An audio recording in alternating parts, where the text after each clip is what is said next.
अस्सलाम वालेकुम एवरीवन। आज हम बनाएंगे बेसन के कोफ्ते।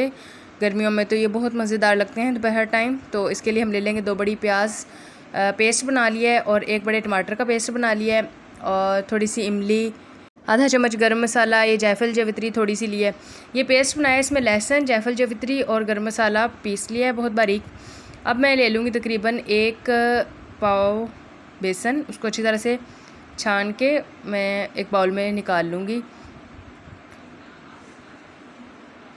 अच्छी तरह से इसको छान के आप ये दबा के निकाल लें इस तरह से। अब इसमें ये छोटा सा प्याज बारीक चॉप किया हुआ वो शामिल करेंगे और ये 2 सब्ज़ मिर्चें थी वो शामिल कर लेंगे, वो भी बहुत बारीक पिसी हुई। अगर मोटी करेंगे तो इसको बनाने में, बॉल्स बनाने में मुश्किल होगी। 1 चम्मच नमक, 1 चम्मच सुरख मिर्चें और 1/4 चम्मच हल्दी पाउडर इसमें शामिल करेंगे। 1/4 चम्मच इसमें हम शामिल करेंगे ज़ीरा और इसके साथ ही 1 प्लेन चम्मच हम खुश्क धनिया बारीक पाउडर पिसा हुआ और थोड़ा सा तकरीबन आधा चम्मच हम साबुत धनिया शामिल करेंगे ख़ूबसूरती के लिए। और 1 गड्डी पालक की हम छोटी बारीक काट के वो इस पे शामिल कर देंगे और इस मिक्सचर को हम हाथों से मिक्स करना स्टार्ट करेंगे अच्छी तरह से। जब पालक पर बेसन जितना भी लग सके आप लगा लें। उसके बाद थोड़ा थोड़ा करके हम इसमें पानी शामिल करेंगे और आपने बहुत पतला नहीं कर लेना क्योंकि फिर हमने इसकी बॉल्स बनानी है तो फिर अच्छा नहीं लगेगा, ये बनेगा ही नहीं, बॉल्स गिर जाएंगी आपकी, टूट जाएंगी, दरमियान से क्रैक्स आ जाएंगे। इस तरह से आपने बना लेना है, बस इसके अच्छे से बन जाएंगे बॉल्स। 1 चम्मच इसमें मैंने घी शामिल किया है।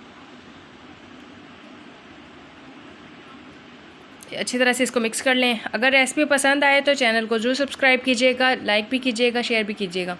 अब हैंड वॉश करके अच्छी तरह से इसको थोड़ा सा पानी हाथों पे लगा के गोल गोल बॉल्स बना लें, इसको कोफ्ते की शक्ल दे लें। इस तरह से सारे मिक्सचर के बना लें आप प्लेट भर के। और इसको आप थोड़ा साइज़ छोटा ही रखिएगा बिकॉज़ फ्राई करेंगे या हम इसको बॉयल करेंगे तो इसका साइज़ बढ़ जाता है, ये फूल जाएंगे। तो ये देखें प्लेट भर के रेडी हो गए हैं हमारे।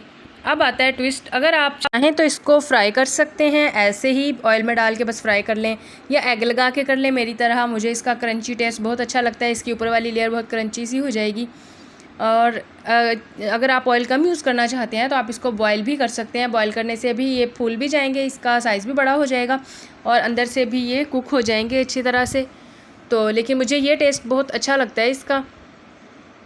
एग जो लगा के इसकी एक लेयर बन जाती है ऊपर और वो ख़राब भी नहीं होती, यानी ग्रेवी में पकने के बाद भी ख़राब नहीं होती। ये सारे फ्राई करके निकाल लेंगे।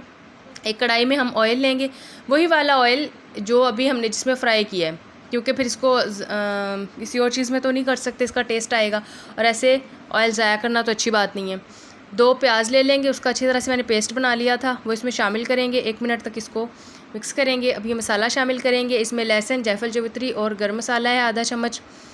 इसको अच्छी तरह से मिक्स करने के बाद हम 1 बड़े टमाटर का पेस्ट इसमें शामिल कर देंगे और उसको 1 मिनट तक आप पकाएं। और इसके साथ ही फिर आप इसमें खुश्क मसाले शामिल कर दें। 1 चम्मच सुरख मिर्चें शामिल कर दें। 1 चम्मच इसमें नमक शामिल करेंगे हम, प्लेन चम्मच। इसको अच्छी तरह से मिक्स कर देंगे और 1/4 चम्मच इसमें हल्दी हम शामिल करेंगे, इसका कलर प्यारा सा करने के लिए।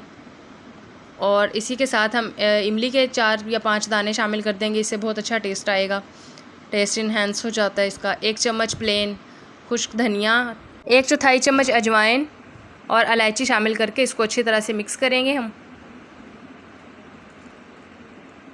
और इसको पकने के लिए रख देंगे। जब हमें लगेगा ऑयल साइड से निकलना शुरू हो जाएगा तो हमें पता चल जाएगा कि ये कुक हो गया है, मसाला इसका भुन गया है। तो इसमें हम शामिल कर देंगे इसके जो कोफ्ते हमने बना के रखे थे। अब इसको कम से कम आपने 1 से 2 मिनट के लिए इसमें भुनाई करनी है। भुनाई करने के बाद हम इसमें शामिल कर देंगे पानी। अब पानी का ये है कि एक तो इसको थोड़ा सा गलने के लिए भी चाहिए और वैसे भी इस तरह की चीज़ें शोरबे में अच्छी लगती हैं। तो अगर आपको ग्रेवी नहीं चाहिए तो आप इसमें मुनासिब सा पानी शामिल करें, वरना इसमें मेरी तरह फुल 2 गिलास पानी के शामिल करें और इसको पकने के लिए रख दें। इसमें मैंने सब्ज़ मिर्चें शामिल किया लास्ट में। ये देखिए माशाल्लाह कितना खूबसूरत लग रहा है। इसको आप निकाल लें बाउल में और ऊपर से गार्निशिंग करें धनिया के साथ, प्याज के साथ भी कर सकते हैं हम। और इसका टेस्ट भी बहुत लाजवाब है, ज़रूर ट्राई कीजिएगा। ये बहुत ही अमेजिंग रेसिपी है, आसानी से बन जाती है, इतनी मुश्किल भी नहीं है और ये टेस्ट में बहुत कमाल की रेसिपी है। ओके जी, अल्लाह हाफिज़।